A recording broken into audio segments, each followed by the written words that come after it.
빅터뷰 시간 출발해 보겠습니다. 오늘은 메리츠증권의 임성우 부장과 함께합니다. 부장님 어서 오세요. 안녕하세요. 네, 와 하반기 힘드네요. 저뿐만 아니라 모든 시장 참여자분들이 굉장히 힘든 시간을 보낼 수도 있다라는 생각이 듭니다. AI 패러다임 하에 주도 섹터들의 조정이 나타나고 있고 그것을 대체해줄 무언가가 없는 상황에서 빅테크 종목들의 변동이 커지니까 시장 분위기가 국내도 같이 좀 안 좋아지고 있는 것 같습니다. 어떻게 바라봐야 될지 일단 시장 꺾였다라고 보십니까? 어떻습니까? 저는 꺾인 건 아니라고 봅니다. 음, 예.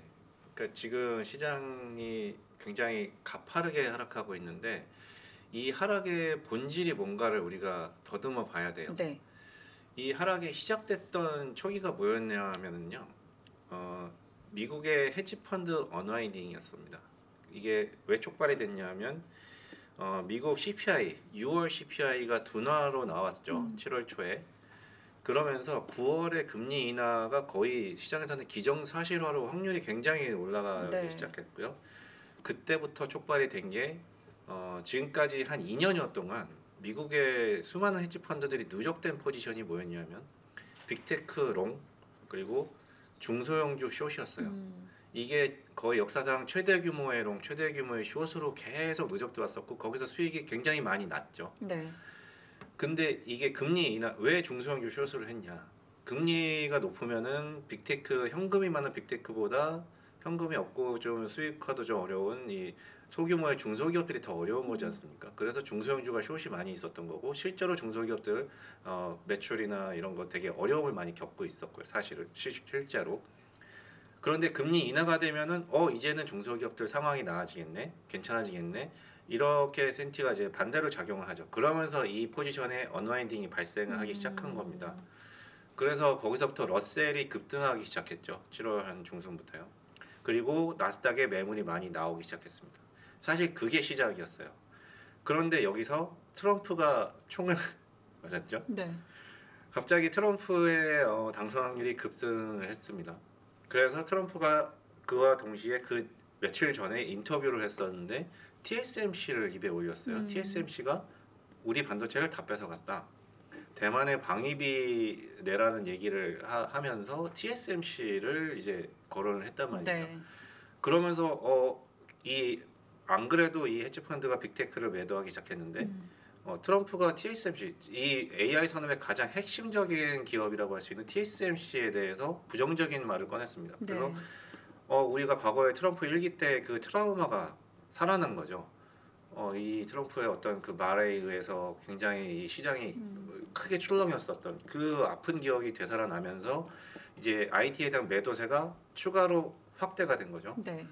여기에서 그 이제 그러니까 그 언와인딩에다가 트럼프 트레이딩이라고 부르는 이것까지 확대가 되면서 이런 와중에 최근에 그러면은 이제 실적이 잘 나와야 되는데 테슬라가 실적이 또 안 나오면서 12% 급락을 했고요. 그 다음에 이 AI 산업의 어떤 그 리더 중에 하나인 구글이 이제 실적이 실망이라고 이제 사람들이 표현을 합니다. 근데 제 개인적으로는요, 사실은 실적은 실망은 아니었습니다. 근데 일단은 그건 뒤에 얘기 말씀드리고요. 네. 그래서 이 실적도 별로야. 그러면은 또 다시 매도가 또 얹어진 거고요. 여기서 또 다시 그러면은 이제 시스템 매매 펀드들이 이제 가동을 하기 시작합니다. CTA라고 부르는 펀드가 많이 있거든요, 미국 네. 시장에는. 이제 선물과 그러니까 파생 상품과 연계해서 이 시스템 매매 다양한 전략을 갖고서 이제 알고리즘 매매를 하는 펀드들을 일컬어서 그렇게 표현을 하는데요. 특히 추세 추종 전략이 많은 비중을 차지합니다. 그러니까 나스닥이 이제 급락을 이제 그 매물이 촉발되면서 급락을 하고 있으니 여기에서 이제 시스템 매매가 발동을 한 거죠. 그래서 기술적인 매도가 또 여기서 또 얹어진 겁니다. 그래서 이게 기술적으로 봤을 때는 사실 다음 주 정도까지도 이 CTA의 매도가 계속 나올 수가 있어요. 그래서 당분간은 이 나스닥 빅테크에 대해서 조금은 좀 더 매물이 나올 거를 조금 견디셔야 될 수도 있습니다. 근데 네, 이제 그게 이제 시장 하락의 본질이고요. 네.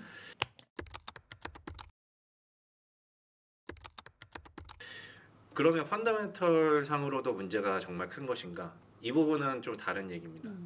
제가 앞서서 구글에 대해서 말씀을 드린다고 했는데요. 구글에 대해서 지금 안 좋게 생각하는 분들의 논리가 뭐냐면 먼저 AI 산업에 대해서 비관적으로 부정적으로 제시했던 측면의 논리가 뭐냐면 AI로 돈 버는 기업은 엔비디아밖에 없다. 네, 이거였거든요. 나머지 서비스라든지 이런 소비자 확대가 되면서 AI가 수익화되는 거를 누가 보여줄 것이냐, 이게 이제 부정적인 얘기의 근간인데요. 구글의 순다르 피차이 CEO가 이제 컨콜에서 AI 수익화가 좀 시간이 걸릴 수 있다, 이런 얘기를 했단 말이죠. 그 역시나 이거 봐라 하면서 이제 촉발이 된 건데요. 사실은 저는 왜 그런 얘기를 했는지 잘 모르겠습니다. 왜냐하면 수익화를 보여줬거든요. 구글의 여러 그 실적 부문에서 클라우드 부문이 가장 그 AI가 가장 지금 빠르게 접목되면서 지금 나타나는 부분인데요. 마이크로소프트도 마찬가지고요. 클라우드 부문의 이익률이 영업 마진율이죠. 영업이익률이 계속 우상향하고 있습니다. 네. 이거는 특히 AI가 도입된 2023년, 24년 들어서 더 좀 가팔라졌거든요. 원래 5%도 안 됐었습니다, 마진율이. 근데 이게 1분기, 2분기 연이어서 10%대 마진율이 계속 나왔거든요. 그리고 영업이익 자체가 한 3배 정도 증가했어요. 네. 전년 대비해서 구글 클라우드 부분에. 이거의 이유가 AI 때문이다라고 분명히 기여도를 언급을 했고요. 회사에서도. 그런데 그러니까 AI의 수익화가 눈에 보이는 상황이, 물론 구글 클라우드가 전사적인 건 아니죠. 구글이나 회사 전사적인 이익을 AI가 끌어올린다, 이거로 말하기는 아직 이르긴 건 맞습니다. 근데 클라우드 부분에서 분명히 AI가 나타나고 있고요. 그런데도 불구하고 약간 수익화에 대한 얘기를 한 거는 약간 전사적인 얘기를 한 거라고 저는 생각이 듭니다. 그래서 이거를 전체적으로 AI 산업은 돈이 안 돼. 돈이 너무 많이 들어가, 여전히 비용만 쓰고 있어. 이렇게 비관적으로 해석하기엔 너무 이른 시점이고요. 그런데도 불구하고 구글과 같은 회사들은 클라우드에서 이미 수익화를 보여주고 있는데도 약간 이거는 좀 안 보고 있는 것 같아요. 제가 봤을 때 시장. 네. 네. 자, 어떤 신사업이든 마찬가지죠. 뭐 아마존이 80년대 90년대 처음 생겨났잖아요. 처음부터 돈 벌었나요? 못 벌었죠. 네이버, 쿠팡 이런 어떤 그 새로운 혁신을 일으켰던 플랫폼 기업들이 초기에 돈을 버는 게 아니죠. 일단은 그들이 하는 거는 트래픽을 확대하는 거지 않습니까? 인프라를 그쵸? 구축하고요. 네. 유저 수 확대, 트래픽 확대, 이거부터 먼저 구축이 된 다음에 하나씩 유료화가 들어가면서 매출이 늘어나기 시작하는 게 이들 혁신적인 플랫폼 기업들의 그런 역사인데요. AI도 마찬가지입니다. AI 지금 챗GPT가 세상에 나온 지 2년도 안 됐어요. 그래서 지금 이 빅테크들 위주로 이 AI 인프라를 지금은 구축하는 단계라는 거죠. 근데 여기서 벌써 돈 누가 벌어? 지금 벌써 이거를 묻기에는 너무 지금 시장이 이런 거 아닌가? 닷컴 버블과 연계하면서 야 이것 봐, AI도 역시 이거 버블이야. 돈 못 벌잖아. 이렇게 얘기하기에는 약간 너무 저는 이르다라는 생각이고요. 그럼에도 불구하고 구글은 클라우드에서 돈을 벌고 있다. 그리고 마이크로소프트도 다음 주에 7월 말에 이제 실적 발표가 나올 건데요. 저는 뭐 모르지만 일단 클라우드나 여러 가지 AI 수익화가, 특히 마이크로소프트가 이제 엔터프라이즈 쪽으로 이제 클라우드라든지 또 코파일럿, 이 오피스에 AI가 많이 적용돼서 가장 그 빠르게 적용하는 업체이기 때문에 네. 마이크로소프트의 실적이 상당히 전 중요하다고 보는데 시장을 실망시키지는 않을 거라고 저는 봅니다. 왜냐하면 1분기도 가이던스가 좀 괜찮았었거든요. 그러니까 투자가 많이 들어감에도 불구하고 마진율이 더 올라갈 것이다라는 가이던스를 줬었기 때문에 그 부분을 충족을 해준다면 시장의 어떤 이 우려는 좀 마이크로소프트로 인해서 해소가 되지 않을까라는 일단 좀 그런 기대를 좀 하고 있고요. 네.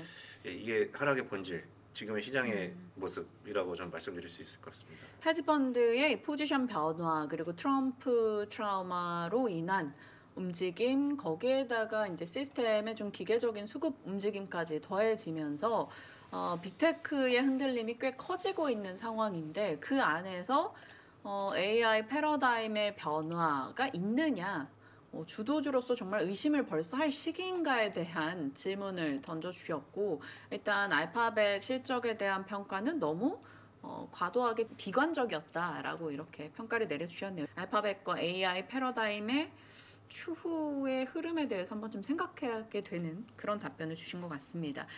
미국 쪽에서는 얼추 시장에 대한 얘기는 다 얘기를 해주셨기 때문에, 그리고 부장님의 뷰가 녹았기 때문에 넘어가려 했는데, 그래도 정치적인 요거 하나는 짚고 가야 될 것 같아요.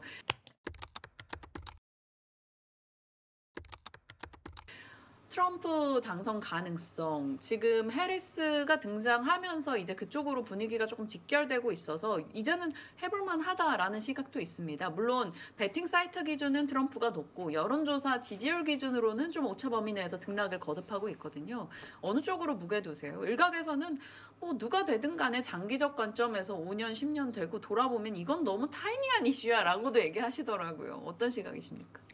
뭐 선거 결과가 어떻게 될지 예측하는 건 정말 베팅의 영역인 거고요. 지금 뭐 누가 될 거다라는 거는 뭐 저도 잘 모르겠습니다. 근데 분명한 거는 해리스의 기세가 굉장히 세죠.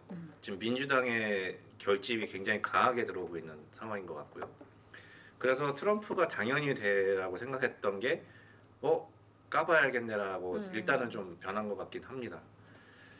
그러면은 우리가 대비해야 될 거는 그럼 이 사람 누가 되건 간에 그러면 우리는 어떻게 누가 되든 간에 좋을 거, 누가 되든 간에 안 좋을 거, 혹은 누가 됐으면 좋을 거 안 좋을 거 이걸 좀 우리가 미리 대비를 해놔야 되는데 누가 되든 간에 좋을 게가 제일 궁금해요. 네. 누가 되든 간에 좋을 거는 저는 IT라고 봐요. 결국엔 다시. 왜냐면은요. 그 해리스가 등판하기 전으로 돌아가 보죠. 네. 트럼프가 TSMC를 언급하고 그래서 빅테크가 매도가 많이 나왔는데요. 사실은 트럼프의 공약이 이미 다 공개가 돼 있어요. 자기가 대통령이 되면 어떻게 하겠다. 트럼프는요. 바이든 정부보다 오히려 AI 산업에 더 적극적입니다. 맨해튼 프로젝트라는 걸 다시 하겠다라고 언급까지 했어요. 네. 맨해튼 프로젝트 뭔지 아시죠? 네. 핵무기를 개발했던 비밀리에 대규모 정부에서 대규모 자금이 들어가야 되는 프로젝트거든요. 그리고 바이든이 지금 AI 이런 실리콘밸리의 굉장히 우호적인 정부가 바이든 정부이긴 하지만 그래도 AI 산업의 어떤 리스크 이 부분에 대해서 규제도 또 만들었던 게 바이든 정부거든요. 네. 근데 트럼프는 오히려 이런 규제 정책도 내가 다 없앨 거야 이렇게 얘기를 했단 말이죠. 그러니까 사실 이 실리콘밸리나 AI 산업 미국의 빅테크 입장에서 봤을 때는 트럼프가 되는 게 리스크가 아니에요. 오히려 더 좋으면 좋았지. 근데 왜 트럼프는 TSMC를 거론하면서 왜 빅테크 매도를 불러왔을까 생각을 해보면 그냥 한 말인 것 같아요. 제가 봤을 때. 그러니까 대만에 대한 방위, 그러니까 지금 트럼프는 바이든이 한 거는 뭐든지 일단 까고 봐야 됩니다. 바이든은 칩스 액트라는 정책을 도입하면서 미국에 투자하는 테크 기업에게 굉장히 큰 보조금을 네. 주고 있죠. 그래서 TSMC도 굉장히 많은 보조금을 받았고 삼성전자도 보조금을 굉장히 많이 받게 예정돼 있죠. 그 부분에 대해서 왜 이렇게 낭비하는 거야? 보조금 너무 많이 퍼주는 거 아니야? 트럼프는 일단 까고 보는 거예요. 근데 우리가 기억을 되살려 보면은 미국으로의 온셔링, 미국의 제조 부흥 이거를 먼저 주장한 건 트럼프였어요. TSMC의 애리조나 프로젝트가 결정된 게 2019년이었거든요. 트럼프 집권기입니다. 네, 근데도 불구하고 지금 트럼프는 자기가 했던 정책을 다시 뒤집는 말을 반대의 말을 하는 거거든요. TSMC가 다 돈 뺏어. 그러니까 이게 사실은 앞뒤가 안 맞는 얘기를 하는 건데 트럼프 입장에서는 그냥 바이든이 한 건 까고 봐야 되는 이라고 얘기한 거예요. 그러니까 TSMC가 만약에 배제되거나 TSMC를 막는다거나 만약에 이러면은요, 그 미국의 빅테크는 그냥 그 순간 올스탑입니다. 트럼프가 그걸 모를 리가 없거든요. TSMC를 건드릴 수가 없는 거를 자기도 잘 알지만 일단은 정치적인 얘기를 한 거라고 저는 생각이 들고요. 그래서 그 부분에 대해서 시장이 트럼프에 대한 트라우마 때문에 매도가 많이 나왔지만 이거를 우리가 정말 TSMC 어떻게 되는 거 아니야? 그렇게 생각할 것까지는 없습니다. 네. 왜냐면 트럼프 자체가 이거에 대한 취지를 공감하는 사람이기 때문에 미국의 투자에 공감하는 사람이기 때문에 그거를 그렇게 생각하실 필요 없고요.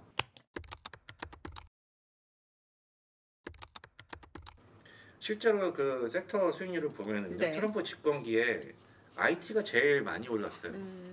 그러면 이게 트럼프 때문에 더 올랐던 거죠. 사실 또 그거는 아니에요. 왜냐하면 IT 섹터가 이익 추정치가 그때 굉장히 많이 올랐습니다. 그러니까 업황 자체가 좋았던 거예요. 뭐 트럼프가 더 잘 해줘서 뭐 그렇다기보다는 결국은 이 섹터는 그 업황의 어떤 사이클, 이게 업사이클인지 그리고 이익 추정치가 올라가는지 그거에 따라서 더 큰 영향을 받는다라는 얘기고요. 그래서 뭐 트럼프면 IT가 안 돼. 이건 아닙니다. 그러면 해리스가 되면은 그럼 어떤가? 해리스가 되면은 당연히 IT 지금 바이든 행정부에서 이루어져 있던 네. 이 AI 산업의 이 혁명의 이 물결 이거 뭐 계속 이어지는 거죠.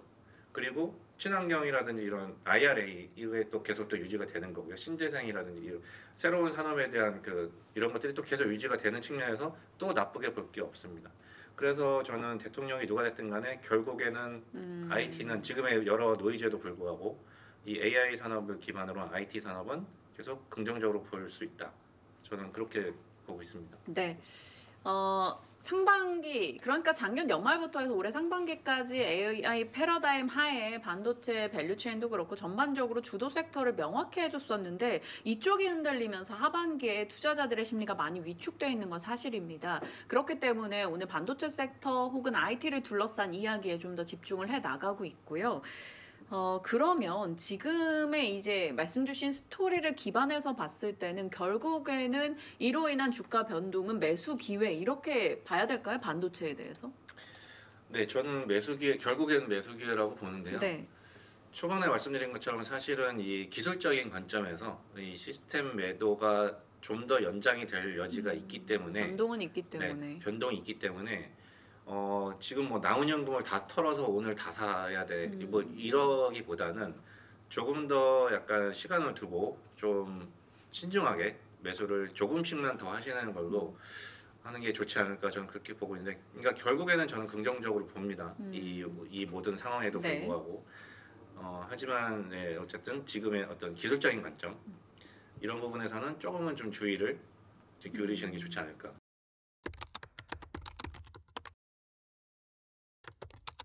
우리나라 투자자 입장에서 메모리 반도체부터 말씀을 먼저 드리면 네. 메모리 반도체는 시클리컬 업종이 맞습니다. 지금까지는. 시클리컬이라는 거는 업사이클이 있으면 다운사이클이고 이거죠. 그런데 이번에 반도체 사이클을 촉발한 건 AI였죠. 그러면은 우리는 AI 산업이 지금 어느 위치에 있는가를 봐야 돼요. 그래야 메모리 반도체 사이클이 어디인가를 판단할 수가 있습니다. AI 산업이 지금 어디에 있는가? 저는 극초기라고 봅니다. 그 챗GPT가 나온 이제 구글의 서치가 1위라고 봤을 때 챗GPT가 뭐 10배의 컴퓨팅 파워를 필요로 하고요. 지금 소라라고 나왔죠. 네. 그 동영상을 만들어주는, 아직은 1분짜리밖에 못 만드는데요. 이게 나중에 영화까지 만들 거거든요. 이 소라에 필요한 컴퓨팅 파워가 10,000배라고 합니다. 그러니까 아직 우리가 10배의 수준에서 앞으로 1000배가 더 올라가야 되는 게 지금 앞으로 남아있다는 얘기예요. 소라까지만 해도. 근데 소라가 그러면 뭐 인공지능에서 얘기하는 AGI냐? 그것도 아니거든요. 소라는 그냥 현 단계에서 개발이 되는 그 단계고 AGI는 또 그 다음 단계예요. 그래서 오픈 AI에서도 이 AI의 단계를 5단계로 구분을 해서 한 적이 있어요. 1단계는 지금의 단계예요. 그러니까 챗GPT, 그러니까 챗봇, 그러니까 인간과 어떤 대화, 언어로 상호작용이 가능한 단계, 지금 현재 1단계 후반이라고 평가를 했습니다. 현재가. 2단계는 추론가라고 표현을 했어요. 그러니까 인간으로 치면 박사 수준의 어떤 지능을 갖고 있는, 문제 해결 능력을 갖고 있는. 근데 이게 조만간 이제 GPT-5가 나올 예정인데요. 그 정도가 되면은 박사 수준이 될 수 있다라고 이제 오픈 AI에서 얘기를 하고 있어요. 근데 아직 2단계도 안 간 거거든요. 3단계는 대리인. 네. 이거는 인간을 대신해서 며칠 동안 작업을 수행할 수 있는 대리인처럼 완전히 인간이 하시는 완전히 대리할 수 있는. 그리고 4단계 혁신자. 새로운 혁신을 제시하는. 만약 2단계까지만 가도요. 뭐 인간의 수많은 질병이라든지 구조적으로 안고 있는 인류의 문제들이 있잖아요. 이런 것들에 대한 어떤 혁신이 제시될 수 있는 뭐 그런 단계라고 보는 것 같아요. 네. 그다음 5단계 조직이라고 표현했는데, 그러니까 한 인간을 넘어서서 어떤 조직 단위 업무를 혼자 수행할 수 있는 AI. 그러니까 이 정도면 이제 거의 뭐 초지능으로 가는 거겠죠. 이렇게까지 구분을 하고 있는데 지금은 1단계에 불과하다는 거죠. 그러니까 그 샘 알트만도 뭐 여러 인터뷰에서 나와서 한 얘기가 뭐냐면 지금의 챗 GPT는 정말 멍청한 수준이라고까지 스스로 만들어 놓고서 자기가 만든 거에 대해서 너무 멍청하다. 우리가 앞으로 나아갈 걸 생각하면 그때 생각하면 지금의 챗 GPT는 너무 멍청한 단계다. 이렇게까지 얘기하고 있습니다. 그러니까 굉장히 AI 산업은 극초기에 불과하다는 거고요. 그러면은 AI 산업이 발전하는 데 있어서 핵심이 되는 수혜가 되는 업종이 무엇이냐? 메모리 반도체입니다. 데이터를 저장하고 계속 연산하고 내보내고 하는 게 메모리 반도체거든요. 네. 디램과 낸드. 그러면은 메모리 반도체의 이 중요성이 과거에 그 어떤 전방 산업, 스마트폰, PC, 서버 이런 것보다도 훨씬 더 그 중요성이 굉장히 커지는 이 시대가 된 거거든요. 저는 AI 산업의 가장 중요한 산업은 메모리 반도체다라고 봅니다. 초반에 메모리는 시클리컬이라고 말씀드렸죠. 근데 시클리컬이 아니게 된 것 같아요. 제 생각에는. 근데 사실은 이거는 좀 너무 이른 판단일 수도 있습니다만 제 생각에는 그렇습니다. 네. 이거를 왜 그렇게 볼 수 있냐면 하이닉스의 PBR 밴드 차트를 보시면 알 수가 있어요. 하이닉스 PBR 밴드가 과거 역사적 상단을 뚫고 올라가 있죠.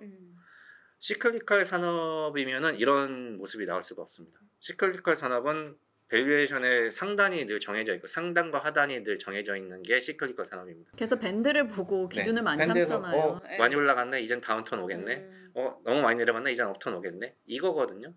과거에 메모리도 이랬어요. 근데 지금 하이닉스가 상단을 뚫고 올라가 있습니다.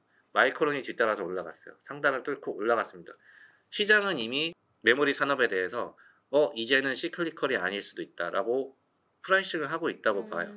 이 상단을 뚫고 넘어갔다는 거. 리레이팅이죠. 그러니까 이 HBM이 그 역할을 해준 거죠. 원래 메모리는 시간이 가면 갈수록 집적도가 늘어나지만 가격은 계속 떨어지는 게 메모리였지 않습니까? D램이. 그냥 누가 만들어도 똑같은 메모리. 삼성전자 가서 사도 똑같고요. 하이닉스 가서 사도 똑같습니다. 근데 HBM이 그게 아니죠. HBM은 맞춤형 반도체예요. 각각의 테크 업체들이 나는 이 정도 수준. 이거는 점점 더 로직이 이제 HBM4로 가면은 로직이 베이스 다이로 들어오기 시작하면서 더 맞춤화됩니다. 네. 그리고 공급 업체가 가격 결정권을 갖고 있어요. 엔비디아가 하이닉스한테 선수금을 많이 주죠. 뭐 조단위 선수금 받았다 뭐 이런 얘기도 있습니다만 공급이 부족하고 맞춤형 반도체이기 때문에 먼저 선수금을 주고 내가 물량을 확보하는 거죠. 시클리컬 산업에서는 나올 수가 없는 현상입니다. 그래서 이 HBM이라는 굉장히 중요한 카테고리가 메모리 반도체로 들어오면서 메모리가 더 이상은 시클리컬이 아닌 그냥 추세적 우상향 성장 산업으로 바뀔 수 있는 지금 초입이라고 보여지거든요. 그래서 이 HBM이 뭐 벌써부터 공급 과잉이네 이런 얘기를 하시는 분들이 있는 것 같은데요. 저는 HBM 산업도 HBM4부터 시작인 것 같아요. 아직까지는 시작에 불과하다. 3E까지는 초기 단계에 불과하고 AI가 아까 극초기라고 말씀드렸다시피 연관해서 HBM은 계속 똑같이 늘어날 수밖에 없거든요. 그래서 HBM도 극초기에 불과하고 HBM4부터 12층, 16층으로 늘어나죠. 거기서부터 사실은 그 극대화, 용량의 극대화나 물량의 극대화가 시작이 된다. 저는 그렇게 보고 있어서 이 메모리 산업에 대해서 AI에서 특히 우리나라가 굉장히 수혜죠. 메모리 반도체를 잘하는 나라니까요. 그래서 저는 긍정적으로 단기적인 노이즈가 있습니다만 이거를 중장기적으로 매수 기회로 보셔야 되지 않나 이렇게 보고 있습니다.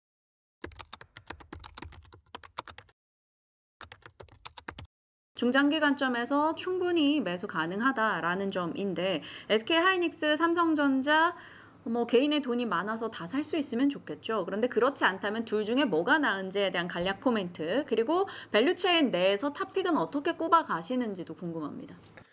일단 하이닉스와 삼성전자 둘 중에서 고르라면은 저는 지금 시점에서 삼성전자를 고르고 싶습니다. 그렇다고 하이닉스가 뭐 완전히 매도냐 숏이냐 이 말씀은 아니고요. 상대적인 수익률 관점에서 말씀드리는 겁니다. 제가 아까 하이닉스의 밴드 차트를 말씀드렸죠. 네. 이미 뚫고 올라가 있는. 근데 삼성전자 똑같은 PBR 밴드 차트 보시면은요. 얘는 역사적 밴드 상단도 아니고 중단에 있어요. 예, 여전히 중간에 있어요. 왜? 엔비디아의 HBM 못 들어갔으니까. 그 마이크론이 연초에 HBM3E 엔비디아의 퀄 승인 받았다고 나오면서 마이크론이 하이닉스의 퍼포먼스를 따라갔거든요. 마찬가지로 삼성전자가 엔비디아의 HBM3는 들어갔다고 지금 요새 나오고 있죠. 네. 근데 3E 이제 좀 더 하이엔드 이쪽이 통과가 됐다고 나오면 저는 마이크론의 퍼포먼스처럼 삼성전자가 급하게 상단을 뚫고 올라갈 거다. 빠르게 올라갈 여지 그리고 상단을 뚫고 올라갈 여지가 가능성이 굉장히 높다고 봅니다. 그래서 지금 상대적인 주가 수익률 관점에서는 삼성전자를 저는 선택하시라고 말씀을 드리고 싶고 그러면 못 들어가는 거 아니 지금 모르잖아. 못 들어갈 수도 있잖아라고 할 수 있지만 저는 지금은 분명히 들어갈 수밖에 없다. 그 증거들이 시그널들이 나와요. 뭐냐면 엔비디아가 그 6월에 컴퓨텍스 행사가 대만에서 있었고요. 네. 젠슨 왕이 TSMC 본사를 그때 방문했습니다. 그때 한 얘기가 우리의 전용 코어스 패키징 캐파 전용 공장을 만들어줘. 그렇게 요청을 했는데 TSMC에서 거절을 했다고 합니다. 그게 어제 오늘 나온 뉴스거든요. 네. 굉장히 좀 이례적인 얘기죠. 그러면은 지금 엔비디아의 GPU가 계속 수요가 초과인 상태인 거는 사실은 코어스 캐파가 부족하기 때문이거든요. 가장 큰 이유는 HBM도 부족하고요. 그러면은 코어스 캐파가 엔비디아가 부족한데 최근에 엔비디아가 블랙웰에 대한 주문을 25%를 올렸어요. 코어스 캐파 부족하잖아. HBM 부족하잖아. 어떻게 블랙웰을 주문을 올릴 수가 있지? 이거를 누가 공급해 줄 수 있냐면 삼성전자밖에 없습니다. TSMC 왜 거절한 거예요? 자기도 부족하니까요. 자기는 엔비디아가 물론 가장 큰 고객이긴 하지만 AMD도 있고 다른 수많은 엔비디아 매출 비중 11%거든요. TSMC에서. 그것도 큰 비중입니다만. 다른 고객들도 있기 때문에 전용 팹을 만들어줄 여지가 없는 거예요. 그래서 거절을 했고 엔비디아는 캐파가 여전히 부족한데도 불구하고 어떻게 주문을 늘렸을까? 제가 봤을 때는 삼성전자밖에 대안이 없거든요. 그 패키징 할 때 실리콘 인터포저가 반드시 필요한 건데요. 네. 지금 실리콘 인터포저를 공급할 수 있는 회사는 TSMC, 삼성전자 그리고 추가적으로 한두 개 정도의 그 파운드리 회사밖에 없거든요. 그리고 패키징이 되는 회사, 파운드리가 되는 회사 삼성전자밖에 없습니다. 하이닉스가 아니죠.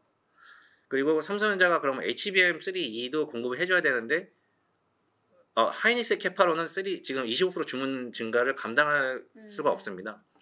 마이크론도 지금 공급했다고는 하지만 수요율 문제가 있는 걸로 요새 얘기가 나오고 있고요. 결국엔 결론은 삼성전자밖에 없거든요. 그러니까 삼성전자가 HBM3E의 엔비디아의 승인이 저는 임박한 시그널이 아닌가 이런 합리적인 의심이네요. 네. 그런 생각이 저는 들고요. 그래서 지금 삼성전자에 대해서 지금은 시장의 분위기가 안 좋음에도 불구하고 좀 매수 관점에서 보셔야 되지 않을까 보고 있고요.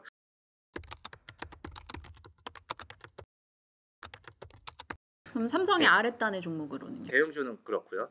그다음에 그러면은 삼성전자가 여기서 10만 원 가는 스토리에서 8만 원에서 10만 원이면은 뭐 20% 30% 되는데 그 아랫단에 여기 핵심적인 애들은 30% 이상, 50% 2배까지 오를 수가 있겠죠. 소부장 업체들 과거에도 그래 왔으니까. 네. 저는 그 관점에서 탑픽을 솔브레인이라고 말씀드리고 싶습니다. 네, 뭐 제 방송 많이 보셨던 분들은 제가 솔브레인을 좋아하는 걸 아실 텐데. 네.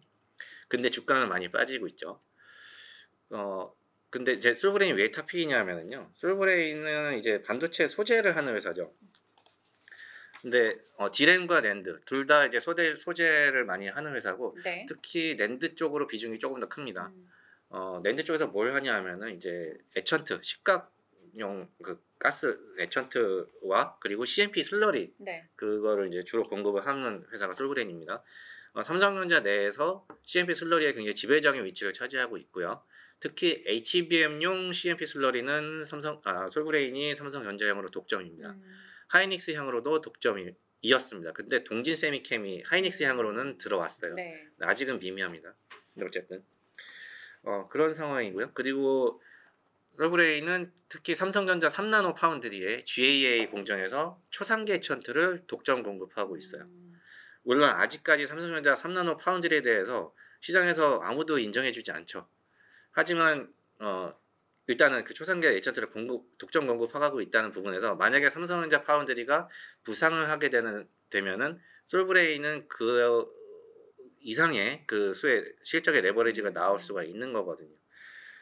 그런 부분에서 좋게 보는데 그러면 삼성전자 파운드리는 좋아질 건지 이거를 또 봐야 되는데요.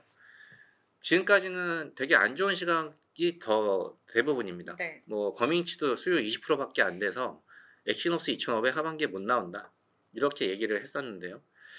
근데 저는 그거는 아닌 것 같아요. 왜냐하면은 최근에 갤럭시 워치 7이 공개가 됐고요. 거기에 삼성전자 3나노에서 만들어진 최초의 AP인 엑시노스 W1000이 탑재가 됐습니다. 물론 워치라는 게 작은 시장이죠. 스마트폰보다 훨씬 작은 시장이라서 시장에서 아무도 관심을 안 뒀어요. 하지만 저는 이게 되게 의미가 있다고 보는데요. 왜냐하면 양산화돼서 제품화가 됐다라는 거는 수율이 잡혔다. 네. 수요 20%로는 절대로 가능한 얘기가 아닙니다. 제가 봤을 때 최소한 수율은 50%는 돼야 이게 제품화가 됐다라는 거거든요. 수율 50% 이상이면은 이거는 이제 진짜 해볼만 한 거예요. 그리고 엑시노스 W1000이 지금 전작에 비해서 전력 성능이라든지 어떤 그 속도라든지 이게 두세 배가량 높게 지금 성능이 나오고 있거든요. 그리고 이게 제품화가 된 거고요. 그러면은 삼성전자 3나노 파운드리 지금 괜찮다는 얘기예요. 그러면은 이제 하반기에 이제 스마트폰에 들어갈 더 큰 시장인 엑시노스 2500이 삼성전자 3나노에서 나오게 될 예정인데 저는 이것도 이제 긍정적으로 저는 기대를 하고 있는 거죠. 왜냐하면 이미 그 워치에서 이미 양산화가 됐기 때문에. 네. 그래서 저는 그 3나노에 대해서 시장에 기대가 없지만 이게 오히려 기회가 될 수 있다. 그러면 삼성전자 3나노 파운드리의 최대 수혜주는 누구냐? 솔브레인입니다. 특정한 기업에 대해서 이제 파고파고 살펴보다 보면 그 기업을 내 포트에 넣어서 끌고 갈 수 있는 힘이 생기기 마련인데 솔브레인에 대한 애정을 많이 저희 방송을 통해서도 드러내 주셨고 그 내용에 대한 추가적 업데이트 포인트까지 이렇게 한 번 더 잡아주셨습니다. 반도체 산업 전반을 한번 싹 훑어봤다라는 느낌이 들기도 하는데요. 이런 좀 더 자세한 얘기가 듣고 싶고 또 다른 섹터와 종목에 대한 뷰가 궁금하신 분들을 위해서 또 자리를 마련하셨다고요. 네, 제가 뭐 방송에서 미처 다 못한 얘기들, 그 종목에 대한 더 디테일한 얘기들, 그리고 제가 말씀 안 드렸던 여러 가지 다른 종목들에 대한 얘기들, 그리고 뭐 AI라든지 이런 시장 전반에 대한 우리가 지금 어느 위치에 와 있고 굉장히 지금 노이즈가 갑자기 들어와 있는데 우리가 어느 위치에 있고 이거를 어떻게 봐야 되는지 좀 더 자세한 얘기를 제가 저희 도곡센터에서 좀 설명회를 통해서 좀 해드릴 예정이거든요. 그래서 8월 2일에 8월 2일. 예. 네. 오후 2시에 저희 도곡센터에서 할 예정입니다. 그래서 좀 희망하시는 분들은 미리 저희 센터 전화번호로 먼저 좀 신청을 해주시고 비용은 없습니다. 네. 그냥 시간이 되시면 듣고 싶으시면 그냥 오시면 되고요. 그 대신 미리 전화만 먼저 좀 오고 싶다 먼저 예약을 해주시면 저희가 몇 분 정도 오시는지 알아야 되니까 그렇게 할 예정이니까요. 관심 있으신 분들 좀 많이 부탁드리겠습니다. 사실 오늘 저희 방송 내용만 해도 굉장히 많은 시사점을 전달받았기 때문에 그 외의 분야에 대해서 부장님의 시각이 어떤지 굉장히 궁금해질 거라고 저는 생각합니다. 왜냐하면 저도 옆에서 들으면서 납득이 되는 부분도 너무 많았고 이렇게 본질을 흐리는 노이즈를 걷어내 주셨던 부분이 있었기 때문에 여러분들도 이제 또 무료 강연회이니까요. 한번 가셔서 궁금한 내용들 더 살펴보시고 또 도움이 될 만한 인사이트 한번 받아보시길 바랍니다. 참 알차고 재미난 시간이었습니다. 임성호 부장과 함께했네요. 고맙습니다. 감사합니다.